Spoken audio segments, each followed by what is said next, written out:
সফল পারমাণবিক missile fire করল ইরান। সরাসরি যুদ্ধে যেতে রাজি না পশ্চিমারা। ইতিহাসে এমন কিছু মুহূর্ত আসে যখন একটি মাত্র শব্দ, একটি মাত্র ছবি, একটি মাত্র আগুনের ঝলক গোটা পৃথিবীর ভাগ্য পরিবর্তন করে দেয়। 19 সেপ্টেম্বর 2025 ইরানের সেমনান মরুভূমির বুক চিরে যখন এই আগুনের স্তম্ভ মহাকাশের দিকে যাত্রা শুরু করল, বিশ্ব তাকে একটি সাধারণ মিসাইল পরীক্ষা ভেবেছিল। তারা ভুল ছিল, মারাত্মক ভুল। আজকে আপনারা জানতে চলেছেন সেই সব সত্য যা পর্দার আড়ালে লুকিয়ে থাকে। আজ আমি আপনাদেরকে সেই গল্প শোনাবো যা রয়টার্সের শিরোনামের পেছনে এবং পেন্টাগনের ক্লাসিফাইড রিপোর্টের গভীরে লুকিয়ে আছে, যে সত্য তাবর তাবর সামরিক বিশেষজ্ঞরা প্রকাশ্যে বলতে ভয় পায়। প্রশ্ন 1, 19 সেপ্টেম্বর 2025 এই খোরাসামার 5 মিসাইলটিকে কেন ইসরায়েলের মৃত্যুর পরোয়ানা বা ডেথ ওয়ারেন্ট বলা হচ্ছে? প্রশ্ন 2, কেন পেন্টাগন এবং মোসাদের গোপন করিডোরে ফিস করে বলা হচ্ছে এটি পারমাণবিক মিসাইল তৈরির শেষ ধাপ? তাহলে কি ইরান অবশেষে সে নিষিদ্ধ দরজা খুলে ফেলেছে যা ইসরায়েলের অস্তিত্বকে মধ্যপ্রাচ্যের মানচিত্র থেকে চিরতরে মুছে দিতে পারে? আজ আমরা কোনো সাধারণ অস্ত্রের গল্প বলবো না। আজ আমরা এমন এক অস্ত্রের গল্প বলবো যা একটি দেশের মানচিত্র মুছে দেওয়ার ক্ষমতা রাখে। সত্য জানতে প্রস্তুত হন। সেদিন রাতে যখন সেমনানের আকাশ আলোকিত হলো, তেল আবিবের ঘুমন্ত শহর জানত না যে তাদের ভবিষ্যতের উপর একটি কালো ছায়া নেমে এসেছে। ইরানের এই ঘোষণা শুধু একটি মিসাইল পরীক্ষা ছিল না, এটি ছিল একটি বার্তা, একটি প্রতিজ্ঞা এবং একটি চূড়ান্ত সতর্কবার্তা। বিশ্ব মিডিয়া এটিকে ইরানের আরেকটি ঔদ্ধত্য হিসেবে দেখল, কিন্তু পর্দার আড়ালে ক্ষমতার কেন্দ্রে থাকা মানুষগুলো, যাদের কথা আপনারা ফরেন অ্যাফেয়ার্স ম্যাগাজিনে পড়েন, তারা জানত এটি সাধারণ কিছু নয়। তারা জানত খেলা বদলে গেছে চিরদিনের জন্য। এই অস্ত্রের জন্ম বুঝতে হলে আপনাকে প্রথমেই সে বিশ্বকে বুঝতে হবে যেখানে এর প্রয়োজন হয়েছিল, একটি বদলে যাওয়া বিশ্ব। কয়েক মাস আগে জুন 2025 ইরান এমন একটি চাল দিয়েছিল যা মধ্যপ্রাচ্যের ভূরাজনৈতিক দাবার ছককে চিরতরে উল্টে দেয়। ইরানের নির্ভুল আঘাতে কাতারে অবস্থিত আমেরিকার সবচেয়ে সুরক্ষিত দুর্গ আল উবেইদ ঘাঁটি কেঁপে উঠেছিল। Center for Strategic and International স্টাডিজের একটি জরুরি বিশ্লেষণে বলা হয়েছিল এটি কোনো সাধারণ হামলা ছিল না।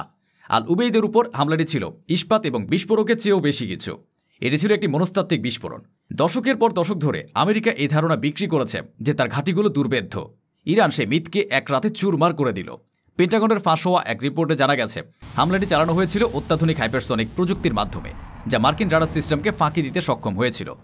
বার্তাটি ছিল স্পষ্ট ও দ্ব্যর্থহীন। আমেরিকার সুরক্ষার গ্যারান্টি এখন একটি বাতিল চেক। এই একটি আঘাত একটি ডমিনো এফেক্ট তৈরি করল, যা টুইটারে ওপেন সোর্স ইন্টেলিজেন্স বিশ্লেষকরা রিয়েল টাইমে ট্র্যাক করছিল। দশকের পর দশক ধরে যারা আমেরিকার বন্ধু ছিল তারা হঠাৎ নিজেদের একা এবং অরক্ষিত আবিষ্কার করল। প্রথম ডমিনোটি ছিল সৌদি আরব। তারা বুঝতে পারল ইসরায়েলের আগ্রাসন এবং ইরানের উত্থানের মাঝে তাদের একমাত্র রক্ষা কবচ হতে পারে একটি নতুন মিত্র। রয়টার্স প্রথম এই খবরটিকে ব্রেক করে।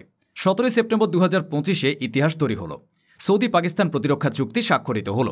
কিন্তু জেন্স ডিফেন্স উইকলির একটি ফাঁস হওয়া রিপোর্ট অনুযায়ী এটি কোনো সাধারণ চুক্তি ছিল না। চুক্তির সবচেয়ে ভয়ঙ্কর অংশটি ছিল গোপন। পাকিস্তান তার পারমাণবিক অস্ত্র সৌদি আরবের সুরক্ষার জন্য উন্মুক্ত করে দিল। রিয়াদ থেকে যে ঘোষণা এলো তা বিশ্বকে কাঁপিয়ে দিয়েছে। সৌদি আরবের উপর যে কোনো আক্রমণ পাকিস্তানের পারমাণবিক অস্ত্রের আক্রমণ হিসেবে বিবেচিত হবে। এই চুক্তিটি আব্রাহাম অ্যাকর্ডের কফিনে শেষ পেরেক পুঁতে দেওয়ার শামিল। যেখানে আমেরিকা আরব বিশ্বকে ইসরায়েলের সাথে বন্ধুত্ব করতে উৎসাহিত করছিল, সেখানে ইরান একটি নতুন অক্ষশক্তি তৈরি করেছিল, যা ইসরায়েলকে কেন্দ্র করে নয় বরং তাকে প্রতিহত করার জন্য। পাকিস্তানের প্রতিরক্ষা মন্ত্রীর আরব দেশগুলোকে এই জোটে যোগ দেওয়ার প্রকাশ্যে আহ্বান ছিল সেই নতুন বাস্তবতার প্রথম প্রতিধ্বনি। দ্বিতীয় ডোমিনো, কাতার।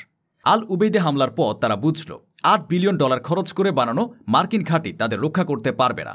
তারাও পাকিস্তানের দরজায় কড়া নাড়ল। এরপর মিশর ও তুরস্কের যৌথ সামরিক মহড়া একটি নতুন শক্তির বলয় তৈরি হচ্ছিল, একটি ইসলামিক সামরিক জোট যার ছায়া ক্রমেই দীর্ঘ থেকে দীর্ঘতর হচ্ছিল। আর এই নতুন সমীকরণের এক কোণায় দাঁড়িয়ে কাঁপছিল ইসরায়েল। টাইমস অফ ইসরায়েলে একজন প্রাক্তন মোসাদ কর্মকর্তার সাক্ষাৎকারে উঠে আসে সেই আতঙ্ক।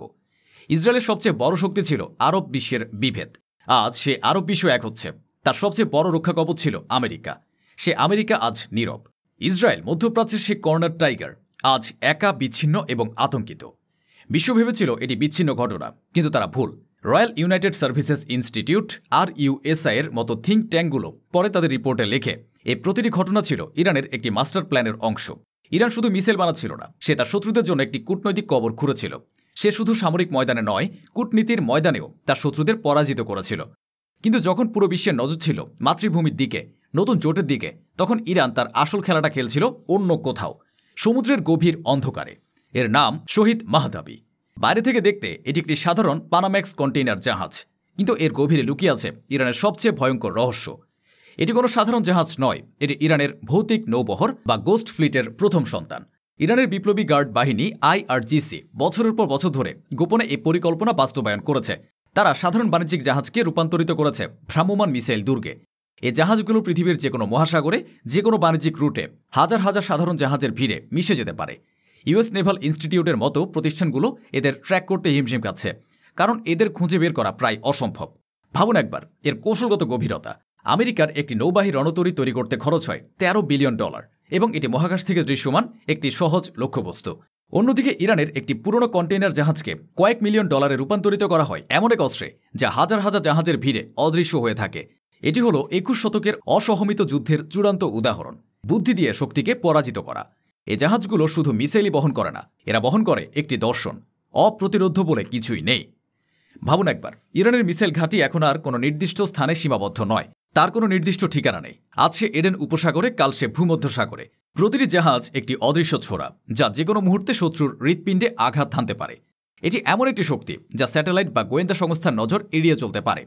এখন ফেরা যাক 19 সেপ্টেম্বর 2025-এর সেই রাতে সেমনানের মরুভূমিতে। বিশ্ব দেখল খুররামাশার 5, 12,000 কিলোমিটার পাল্লার একটি দৈত্য। আমেরিকা ও ইসরায়েলের সমস্ত গোয়েন্দা, স্যাটেলাইট, সমস্ত রাডার, সমস্ত মনোযোগ নিবন্ধ ছিল ইরানের মাটির দিকে। তারা ভাবছিল তারা ইরানের পরিকল্পনা ধরে ফেলেছে, কিন্তু এটাই ছিল ইরানের ইতিহাসে সর্বশ্রেষ্ঠ সামরিক ধোঁকা, দ্য গ্র্যান্ড ডিসেপশন। সেমনানের খুররামাশার 5 মিসাইলটি ছিল একটি মঞ্চনাটক, একটি অসাধারণ বিভ্রম। এর একমাত্র উদ্দেশ্য ছিল বিশ্বের নজরকে মরুভূমির দিকে আটকে রাখা। পশ্চিমা গোয়েন্দা সংস্থাগুলো তাদের নিজেদের তৈরি করা খেলার নিয়মেই আটকে ছিল। তারা মরুভূমিতে মিসাইল সাইলো খুঁজছিল, ভূগর্ভস্থ বাংকার খুঁজছিল। তারা ভাবতেও পারেনি যে ইরানের আসল পারমাণবিক ট্রাম্প কার্ড তাদের চোখের সামনে, আন্তর্জাতিক শিপিং লেনে একটি সাধারণ কার্গো জাহাজে ছদ্মবেশে ভেসে বেড়াচ্ছে। এটি শুধু একটি সামরিক ধোঁকা ছিল না, এটি ছিল পশ্চিমা অহংকার এবং কল্পনা শক্তির অভাবের উপর ইরানের একটি বিজয়। কারণ ঠিক সেই মুহূর্তে যখন পেন্টাগন এবং মোসাদ ইরানের মরুভূমির দিকে তাকিয়েছিল, শত শত মাইল দূরে আরব সাগরের গভীরে আসল ঘটনাটি ঘটছিল। সেখানে লোকচক্ষুর আড়ালে ইরানের গোস্ট ফ্লিট তাদের সমুদ্রভিত্তিক পারমাণবিক অস্ত্র বহনে সক্ষম ব্যালিস্টিক মিসাইল চূড়ান্ত এবং সফল পরীক্ষা সম্পন্ন করেছিল। সেমনানের পরীক্ষাটি ছিল গোলমাল, যার সব মিডিয়া কাভার করেছে। আর সমুদ্রের পরীক্ষাটি ছিল নীরবতা, আর নীরবতাই সবচেয়ে ভয়ঙ্কর। আর এটাই হলো ইসরায়েলের মৃত্যুর পরোয়ানা। কেন? কারণ ইসরায়েলের বিলিয়ন বিলিয়ন ডলারের আয়রন ডোম এবং অ্যারো 3 ডিফেন্স সিস্টেম, যার কার্যকারিতা নিয়ে সামরিক কৌশলবিদরা বছরের পর বছর লিখেছেন, ডিজাইন করা হয়েছে উত্তর ও পূর্ব দিক থেকে আসা আক্রমণ প্রতিহত করার জন্য। তারা লেবানন থেকে, সিরিয়া থেকে, এমনকি সরাসরি ইরান থেকে আসা মিসাইলের জন্য প্রস্তুত। কিন্তু তারা পশ্চিম দিক থেকে, ভূমধ্য সাগরের বুক থেকে ছুটে আসা কোনো আক্রমণের জন্য প্রস্তুত নয়। ইরানের এই গোস্ট ফ্লিট তেল আবিবের উপকূল থেকে মাত্র কয়েকশো কিলোমিটার দূরে তাড়িয়ে আঘাত হানতে পারে। কোনো ওয়ার্নিং টাইম থাকবে না। আয়রন ডোম কিছু বুঝে ওঠার আগে খেলা শেষ হয়ে যাবে। এটি এমন এক চেকমেট যেখান থেকে বাঁচার কোনো উপায় নেই। সুতরাং যখন বিশ্ব সেমনানের মরুভূমির আগুন দেখছিল, আসল আগুন জ্বলছিল সমুদ্রের গভীরে। ইরান শুধু একটি নতুন অস্ত্র তৈরি করেনি, সে যুদ্ধের নিয়মকেই বদলে দিয়েছে। আজ থেকে ইসরায়েলের নিরাপত্তা আর তাদের নিজের হাতে নেই। তেল আবিবের ভাগ্য এখন ওয়াশিংটন বা তেল আবিব থেকে নির্ধারিত হবে না। মধ্যপ্রাচ্যের ভাগ্য এখন তেহরান থেকে নির্ধারিত হবে। এই নতুন বাস্তবতা শুধু সামরিক নয়, এটি অর্থনৈতিক, এটি রাজনৈতিক। হরমুজ প্রণালী থেকে শুরু করে বাব এল মান্দেব, বিশ্বের শক্তির ধমনী এখন ইরানের হাতের মুঠোয়। সৌদি পাকিস্তান জোট, আমেরিকার প্রভাবের অবসান, সব কিছুই এই নতুন যুগের সূচনা মাত্র। এখন থেকে তেলের দাম, বিমার প্রিমিয়াম, এমনকি ওয়াল স্ট্রিটের সূচক, সব কিছু তেহরানের একটি সিদ্ধান্তের উপর নির্ভর করতে পারে। যে শক্তি এতদিন ওয়াশিংটনের হাতে ছিল, তা এখন নীরবে পারস্য উপসাগরের তীরে স্থানান্তরিত হয়েছে। ইতিহাসের পাতা উল্টে যাচ্ছে। এক সাম্রাজ্যের সূর্য অস্ত যায়, অন্য সাম্রাজ্যের উদয় হয়। বিশ্ব এখন কিংবদন্তি যোদ্ধার উত্থান দেখছে, যে শত আঘাতেও ধ্বংস হয়নি, বরং আরও শক্তিশালী হয়ে ফিরে এসেছে। দাবার ছক উল্টানো হয়ে গেছে, পুরনো রাজারা ক্ষমতাচ্যুত, একটি নতুন যুগ শুরু হয়েছে। The age of Iran has begin.